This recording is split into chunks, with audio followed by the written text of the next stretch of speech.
loved listening to Alixa's story because I too was very shy, and I too would eat lunch alone at the cafeteria every day.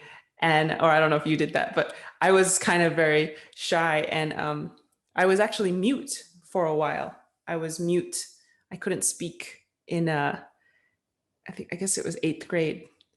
I was so terrified, and there was abuse all around me, so that didn't help. Um, and I also became a slam poet, and that also helped to.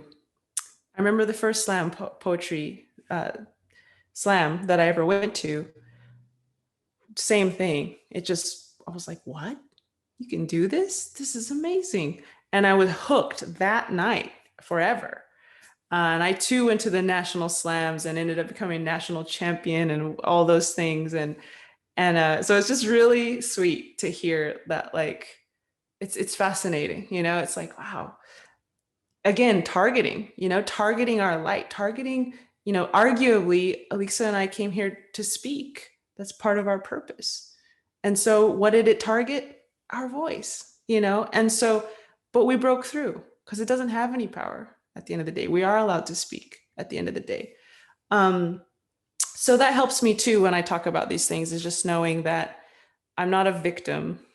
I'm a veteran, arguably, of a war, and that it's a war of illusions and tricks. None of it's real. None of it's anything to be worried about.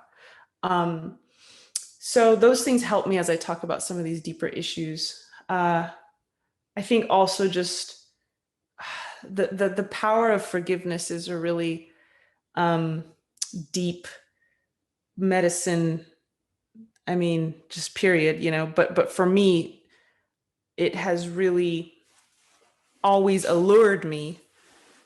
My mother, actually, she would take me to different conferences and places, and she took me to Indonesia when I was like 14, 15, and I saw Desmond Tutu speak, who led the Truth and Reconciliation Commission in South Africa.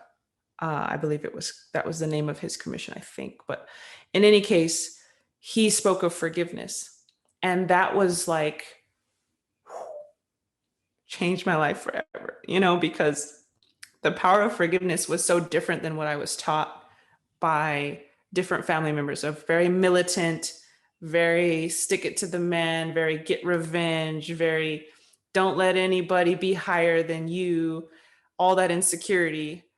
And then here Desmond Tutu just comes up and just totally dissolves and dissipates all of that. And so forgiveness was really helpful for me, not just in forgiving others for what they had done to me, but also forgiving myself for things, releasing hate, self-hatred, releasing, I started, unfortunately, doing drugs when I was 11.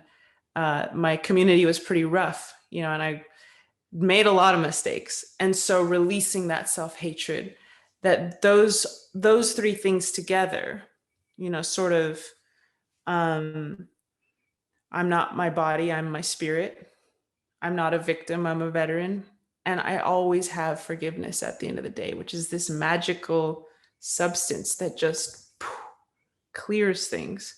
It doesn't mean you can, in my experience, it doesn't mean I can just go straight to forgiveness and not feel the pain and not feel the, and kind of bypass.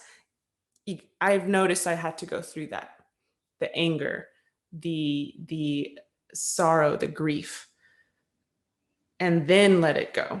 But it is still such a powerful medicine, and that healing process of looking at what's been done, looking at what maybe I've done, feeling the effects instead of rose tinting or avoiding or bypassing, and letting go, forgiving.